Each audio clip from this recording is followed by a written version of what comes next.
all's quiet in the small town on the south. For 51 weeks a year. But for 1 week, the 24 Hours of Le Mans rules the region.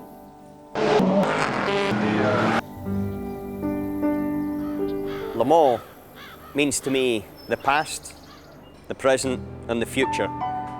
The past because of the famous races that I remember hearing about as I was growing up, the winners, the Dunlop Bridge, the famous Mulsanne Straight, all of these legends. The present where we are today, trying with Audi to win another Le Mans 24 Hours, to make our own piece of history. And then the future, and the future development, the technologies that are coming out of it, and the fact that this race will be here in another 80 years' time. Of that, I'm sure. And in 2012, Audi is heralding in the future at Le Mans with two Audi R18 e-tron Quattros, a hybrid with a diesel engine and electrically driven front axle, a masterful feat of engineering skill. Also taking part, two Audi R18 Ultras with tried and tested TDI propulsion. Out in front in qualifying, to the great delight of all in the team, is the Audi R18 e-tron Quattro sporting number 1.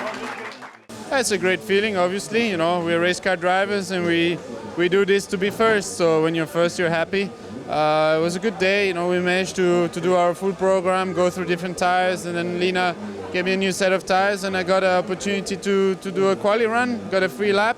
Didn't manage to get all the sectors together to have even a better lap, but I think we can be happy for today, and it's a great reward for the mechanics as well. They've been working so hard, rebuild the car all night, and actually the whole year they've been working really hard to prepare this great new car we have.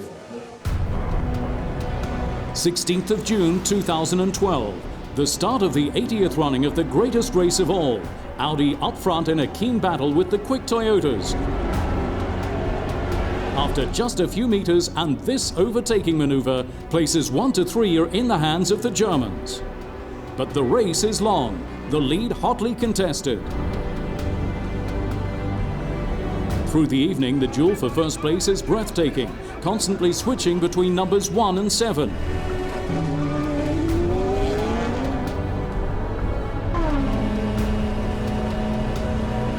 Only when the Toyota has a run-in with the Nissan Delta Wing does this titanic battle come to an end.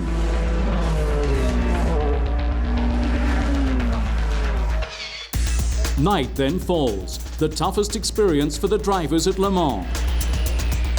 Audi established a three-way lead. Toyota, after problems and crashes, are out of the race. However, the team, led by Audi Motorsport boss Dr. Wolfgang Ulrich, also suffers some setbacks. During the night, Marcel Fassler has a spin in the e-tron Quattro while leading the race, but is able to carry on with no problems. Morning comes and all four Audis are performing consistently. At the moment, it's looking very good. The two e-tron Quattros in the lead and then the two Ultras, but there are still over 7 hours to go. Audi dominate the race, the battle for podium places becoming especially tense. Over the last 79 laps alone, the lead changes 8 times. In the end, with an 11th victory at Le Mans, Audi again make history, and do so for the first time with a four-wheel drive hybrid.